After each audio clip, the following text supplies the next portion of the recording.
ذکرن کثیرا، اے ایمان والو کثرت سے اللہ کا ذکر کرو۔ ذکر ہوتا ہے زبان سے، دوسری قسم دل سے، تیسری ذکر کی قسم ہوتی ہے آنکھ سے۔ آپ کعبے کو دیکھیں تو کعبے کا دیکھنا بھی عبادت، محبت کی نظر ماں پہ ڈالیں وہ بھی عبادت، احترام کی محبت کی نظر پیر اور شیخ پہ ڈالیں وہ بھی عبادت۔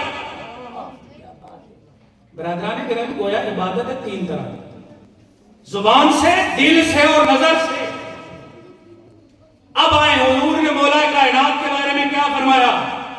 ذکر و علی گن عبادت، ذکر و علی گن عبادت۔ محبت ہوتی ہے دل سے، حضور نے فرمایا حب و علی گن عبادت۔ اچھا اگر کوئی زبان سے بھی گنگا ہو، دل بھی مردہ ہو، لیکن آنکھ کام کرتی ہو، حضور نے فرمایا النظر الی وجہ علی گن عبادت، علی کے چہرے کو دیکھنا بھی عبادت ہے۔ اس فضیلت میں مولا کائنات کا کوئی شریک نہیں۔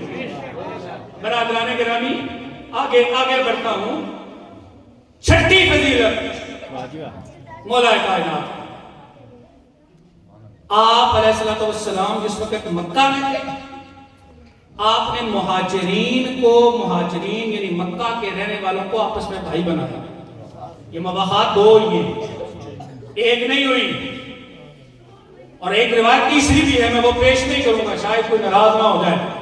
ایک مواخات ہوئی مکی، حضور علیہ السلام نے حضرت ابوبکر صدیق کو حضرت عمر کا بھائی بنایا، حضرت حمزہ کو حضرت زید کا بھائی بنایا، حضرت زبیر بن عوام کو حضرت عبداللہ بن مسعود کا بھائی بنایا، صحابہ کو صحابہ کا بھائی بنایا۔ مکہ میں سب آپس میں بھائی بنائے، آخر میں حضور رہ گئے، حضرت مولا کائنات رہ گئے۔ حضور نے فرمایا علی تو میرا بھائی ہے۔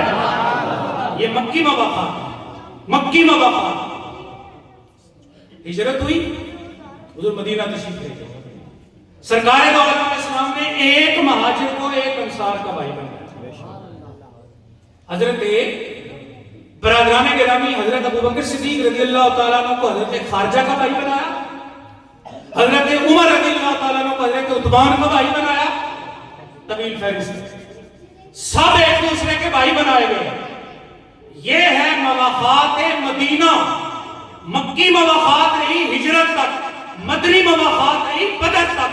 بدر کے بعد یہ مواخات ختم ہوگی، لیکن وہ ہستی جس نے اپنے لیے ایک بھائی چھوڑا اور بنایا، اور صرف اسے ہجرت تک نہیں رکھا، بدر تک نہیں رکھا، بلکہ فرمایا یا علیو انت اخی فی الدنیا والآخرہ، علی تو دنیا میں بھی میرا بھائی ہے، آخرت میں بھی میرا بھائی ہے۔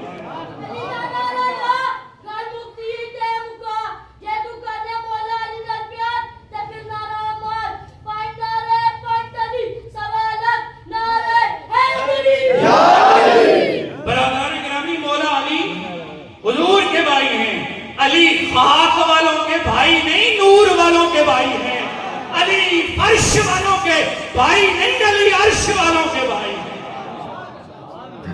کیا اس فضیلت اخی رسول میں مولا علی کا کوئی شریک ہے؟ پانچویں ساتویں نسبت قانون ہے پوری اس کائنات میں کہ نسب ثابت ہوتا ہے باپ سے۔ شناختی کارڈ بے فارم پہ کیا لکھتے ہیں؟ فلاں ولد فلاں، باپ سے نسبت ہوتی ہے۔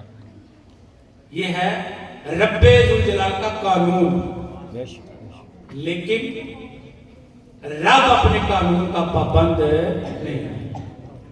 چاہے تو بغیر باپ کے عیسیٰ علیہ السلام کو پیدا کرے، چاہے تو بغیر ماں کے حوا علیہ السلام کو پیدا کرے، چاہے تو بغیر ماں اور باپ کے آدم علیہ السلام کو پیدا کرے۔ یہ نسبت جو بیان کرنے لگا حضرت مولا کائنات کو حاصل ہے۔ آپ بیٹھے تھے، حضور صلی اللہ علیہ وسلم کریم معجم کبیر کی روایت، حضرت عباس آپ کے ساتھ بیٹھے، حضور کے چچا، حضرت مولا کائنات اندر داخل ہو گئے۔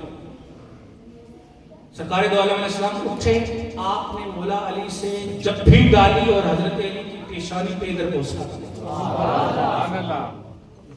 اور یہ منظر دیکھ کر کے حضرت عباس نے پوچھا یا رسول اللہ علیہ السلام آپ کو علی سے بہت محبت ہے؟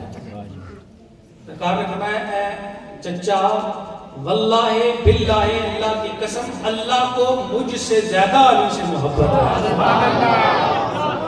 علی کو علی سے مجھ سے زیادہ علی سے محبت ہے. ان اللہ عز و جل جعل ذریۃ کل نبی فی صلبہ اللہ نے ہر نبی کی اولاد اس کے صلب میں رکھی ہے. وَإِنَّ اللَّهَ جَعَلَ ذُرِّيَّتِي فِي صُلْبِ عَلِي بْنِ أَبِي طالب اور اللہ نے میری اولاد علی بن ابی طالب کی صلب میں رکھ دی ہے. علی کے یہ دو بیٹے میری اولاد ہیں. بیٹے علی کے ہیں لیکن اولاد حضور علیہ السلام. کیا اس فضیلت میں ہم کو حضور کے اخی حضرت مولا علی کا شریک ہے؟ یہ چوتھے نمبر کی فضیلت نہیں، یہ پہلے نمبر کی فضیلت ہے. برادران گرامی 8ویں تھی. یہ صحابہ کرام بیٹھے تھے آپس میں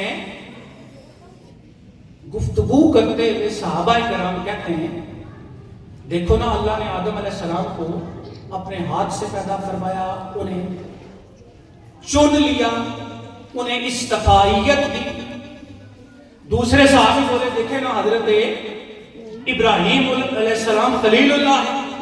تیسرے بولے انہیں کہا یہ دیکھیں کتنی بڑی فضیلت ہے کہ حضرت اسماعیل علیہ السلام ذبیح اللہ ہے. اگلے صحابی نے کہا کہ کتنی بڑی فضیلت ہے کہ حضرت موسیٰ علیہ السلام وہ کلیم اللہ ہے. صحابہ آپس میں یہ فضیلتیں انبیاء کرام کی بیان کرتے جا رہے ہیں لیکن انہیں بھی پتہ پیچھے اوٹ میں حضور علیہ السلام کھڑے ان کی باتیں سن رہے ہیں. جس وقت ان کی باتیں مکمل ہوئی ترمذی کی روایت ہے